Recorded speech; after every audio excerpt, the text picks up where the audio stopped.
ರಾಜ್ಯದಲ್ಲಿ ಕಾಂಗ್ರೆಸ್ ಟೈಮೇ ಸರಿಯಿಲ್ಲದಂತಿದೆ. ಮೊನ್ನೆ ನಡೆದ ದಾವಣಗೆರೆ ದಕ್ಷಿಣ ವಿಧಾನಸಭಾ ಕ್ಷೇತ್ರದ ಉಪಚುನಾವಣೆಯಲ್ಲಿ ಅಲ್ಪಸಂಖ್ಯಾತ ಮುಖಂಡರು ಪಕ್ಷ ವಿರೋಧಿ ಚಟುವಟಿಕೆ ನಡೆಸಿದ್ದಾರೆ ಎಂಬ ಕಾರಣಕ್ಕೆ ಹಲವರನ್ನು ಅಮಾನತುಗೊಳಿಸಿದ್ದು, ಇನ್ನೂ ಹಲವರು ಹುದ್ದೆ ಕಳೆದುಕೊಳ್ಳುವ ಆತಂಕ ಎದುರಿಸುತ್ತಿದ್ದಾರೆ.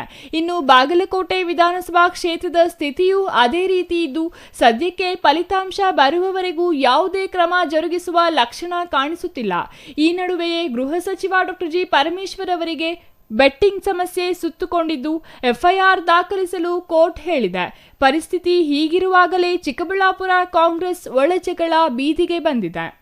ಜಿಲ್ಲಾ ಉಸ್ತುವಾರಿ ಸಚಿವರಾಗಿರುವ ಡಾಕ್ಟರ್ ಎಂಸಿ ಸುಧಾಕರ್ ಅವರು ಚಿಕ್ಕಬಳ್ಳಾಪುರಕ್ಕೆ ಬಂದಿದ್ದ 3 ಕೋಟಿ ಅನುದಾನವನ್ನು ಚಿಂತಾಮಣಿಗೆ ತೆಗೆದುಕೊಂಡು ಹೋಗಿದ್ದಾರೆ.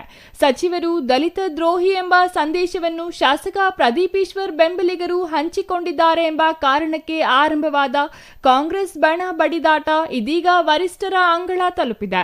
ಸುದ್ದಿಗೋಷ್ಠಿಯಲ್ಲಿ ಕಾಂಗ್ರೆಸ್ ಸರ್ಕಾರದ ಅವಧಿಯಲ್ಲಿ ಆಗುತ್ತಿರುವ ಅಭಿವೃದ್ಧಿ ಕೆಲಸಗಳಿಗೆ ವ್ಯತಿರಿಕ್ತವಾಗಿ ಮಾತನಾಡಿರುವುದು ಮತ್ತು ಶಾಸಕರ ವಿರುದ್ಧ ಟೀಕೆ ಮಾಡಿರುವುದಕ್ಕೆ ಕೆಪಿಸಿಸಿ ಕಾರ್ಯಾಧ್ಯಕ್ಷ ಜಿಸಿ ಚಂದ್ರಶೇಖರ್ ಮೂವರಿಗೆ ನೋಟಿಸ್ ಜಾರಿಗೊಳಿಸಿದ್ದಾರೆ. ನಗರಸಭೆ ಮಾಜಿ ಸದಸ್ಯರಾದ ಮಿಲ್ಟನ್ ವೆಂಕಟೇಶ್, ಚಿಮುಲ್ ನಿರ್ದೇಶಕರಾದ ಭರಣಿ ವೆಂಕಟೇಶ್ ಮತ್ತು ಚಿಮುಲ್ ನಾಮನಿರ್ದೇಶಿತ ನಿರ್ದೇಶಕರಾದ ಕೆಆರ್ ರಾಜಣ್ಣ ಅವರಿಗೆ ಕೆಪಿಸಿಸಿ ನೋಟಿಸ್ ಜಾರಿಗೊಳಿಸಿದೆ. 1 ವಾರದಲ್ಲಿ ಸಮರ್ಪಕ ಸಮಜಾಯಿಷಿ ನೀಡಬೇಕೆಂದು, ವಿಫಲವಾದಲ್ಲಿ ಶಿಸ್ತು ಕ್ರಮ ಜರುಗಿಸಲಾಗುವುದೆಂದು ನೋಟಿಸ್ನಲ್ಲಿ ಸೂಚಿಸಲಾಗಿದೆ. ಅಲ್ಲಿಗೆ ಚಿಕ್ಕಬಳ್ಳಾಪುರ ಕಾಂಗ್ರೆಸ್ ಒಳಜಗಳ ವರಿಷ್ಠ ಅಂಗಳಕ್ಕೆ ತಲುಪಿದ್ದು, ಈಗ ಸಚಿವರು ಮೇಲುಗೈ ಸಾಧಿಸಲಿದ್ದಾರಾ ಇಲ್ಲವೇ ಶಾಸಕರು ಮೇಲುಗೈ ಸಾಧಿಸಲಿದ್ದಾರಾ ಎಂಬ ಕುತೂಹಲ ಚಿಕ್ಕಬಳ್ಳಾಪುರ ಜನರಲ್ಲಿ ಮನೆ ಮಾಡಿದೆ. ಹಾಲು ಬೆಕ್ಕು ಹಾಲು ಕಣ್ಮುಚ್ಕೊಂಡು ಹಾಲು ಕುಡಿತಾ ಇದ್ರೆ ಯಾರು ನೋಡಲ್ಲ ಅಂತ. ಚಿಕ್ಕಬಳ್ಳಾಪುರದಲ್ಲಿ ಯಾವ ದೇವಸ್ಥಾನಕ್ಕಾದ್ರೂ ಬೇಡ ಆಗಿದ್ದಾರೆ ಸರ್ ಪ್ರವೇಶ? ಸರ್ ಇದುವರೆಗೂ ಕೂಡ ಚಿಕ್ಕಬಳ್ಳಾಪುರದಲ್ಲಿ ಒಕ್ಕಲಿಗರಾಗ್ಬೋದು, ಪಂಜಿಗರಾಗ್ಬೋದು, ಎಲ್ಲಾ ಜಾತಿ ಜನಾಂಗದವರು ಅನ್ಯೂನ್ಯವಾಗಿದ್ದೀವಿ, ಅಣ್ಣ ತಮ್ಮಂದಿರಾಗಿದ್ದೀವಿ. ಈ ಪ್ರದೀಪ್ ಅವರು ಬಂದ ಮೇಲೆ ಎಲ್ಲ ಜಾತಿ ಮೇಲೆ ಎದ್ದು ಕಟ್ಟಿ ಜಾತಿ ರಾಜಕಾರಣ ಮಾಡ್ತಾ ಇದ್ದಾರೆ. ಅವರಿಂದ ಚಿಕ್ಕಬಳ್ಳಾಪುರದಲ್ಲಿ ಕೋಮು ಗಲಭೆಗೂ ಕೂಡ ಆಗೋಂಥ ಒಂದು ಸಂದರ್ಭ ಕೂಡ ಸೃಷ್ಟಿ ಮಾಡ್ತಾ ಇದ್ದಾರೆ. ನಮ್ಮ ತಹಸೀಲ್ದಾರ್ ಅವ್ರಿಗೆ ಒಂದು ಮನವಿ ಮಾಡ್ತೀವಿ, ನೀವು ಪ್ರದೀಪ್ ಅವರ ಮೇಲೆ ಅಷ್ಟೊಂದು ವಿಶ್ವಾಸ ಇರೋಂಗಿದ್ರೆ ಇಟ್ಕೊಳ್ಳಿ, ತೊಂದರೆ ಇಲ್ಲ. ನೀವು ತಹಸೀಲ್ದಾರ್ ಕೆಲಸ ಮಾಡಬೇಕು ಹೊರತು ರಾಜಕೀಯ ಮಾಡಕ್ಕೆ ಬರಬಾರ್ದು.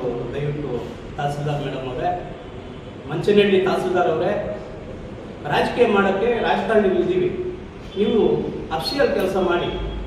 ನಿಮಗೆ ಜಿಲ್ಲಾಧಿಕಾರಿಗಳಿಂದ ಏನಾದರೂ ಒಂದು ಆದೇಶ ಇದೆಯಾ? ಇಲ್ಲ ಸರ್ಕಾರದಿಂದ ಅಂಬೇಡ್ಕರ್ ಜಯಂತಿ ದಿವಸ ನೀವು ಸರ್ಕ್ಯುಲರ್ ಬಿಡುಗಡೆ ಮಾಡಿ ಅಂತ ನಿಮ್ಗೆ ಆದೇಶ ಇದೆಯಾ? ನಾವು ಇದ್ರ ವಿರುದ್ಧವಾಗಿ ಸರ್ಕಾರಕ್ಕೆ ನಾವು ಒತ್ತಾಯ ಮಾಡ್ತಾ ಇದ್ದೀವಿ. ತನಿಖೆ ಮಾಡಿ ಇವರ ವಿರುದ್ಧ ಕ್ರಮ ವಹಿಸಬೇಕು ಅಂತ ಕೂಡ ನಾವು ಮಾತಾಡ್ತಾ ಇದ್ದೀವಿ. ಸಚಿವರ ಬಗ್ಗೆ ಸಂದೇಶ ರವಾನಿಸಲಾಗಿದೆ ಎಂಬ ಸುದ್ದಿಗೋಷ್ಠಿ ನಡೆಸಿದ ಪ್ರಸ್ತುತ ನೋಟಿಸ್ ಪಡೆದಿರುವ 3 ಕಾಂಗ್ರೆಸ್ ನಾಯಕರು ಶಾಸಕರ ವಿರುದ್ಧ ಕಿಡಿಕಾರಿದ್ರು. ಇದಕ್ಕೆ ಪ್ರತಿಯಾಗಿ ಮಾರನೇ ದಿನ ಸುದ್ದಿಗೋಷ್ಠಿ ನಡೆಸಿದ ಶಾಸಕ ಪ್ರದೀಪ್ ಈಶ್ವರ್ ಬೆಂಬಲಿಗರು ಟೀಕೆ ಮಾಡಿದವರ ವಿರುದ್ಧ ಕಿಡಿಕಾರುವ ಜೊತೆಗೆ ಜಾತಿಯನ್ನು ತಂದಿಡುವಲ್ಲಿ ಯಶಸ್ವಿಯಾಗಿದ್ರು. ಈ ನಡುವೆ ಶಾಸಕರ ಸೂಚನೆಯಂತೆ ಕೆಪಿಸಿಸಿ ಕಾರ್ಯಾಧ್ಯಕ್ಷರು 3ರಿಗೂ ನೋಟಿಸ್ ಜಾರಿಗೊಳಿಸಿದ್ದಾರೆ ಎನ್ನಲಾಗಿದ್ದು, ಇವರ ವಿರುದ್ಧ ಶಿಸ್ತು ಕ್ರಮವಾದರೆ ಸಚಿವರಿಗೆ ಹಿನ್ನಡೆಯಾಗಲಿದೆ. ಹಾಗಾಗಿ ಕಾಂಗ್ರೆಸ್ ಆಂತರಿಕ ಕುತೂಹಲಕ್ಕೆ ಮದ್ದು ನೀಡಲು ವರಿಷ್ಠರು ಮುಂದಾಗಲಿದ್ದಾರಾ ಇಲ್ಲವೇ ಇದನ್ನು ಇನ್ನಷ್ಟು ಬೆಳೆಯಲು ಬಿಡಲಿದ್ದಾರಾ ಎಂಬುದನ್ನು ಕಾದು ನೋಡಬೇಕಿದೆ. News bureau, CTV news, Chikkaballapur.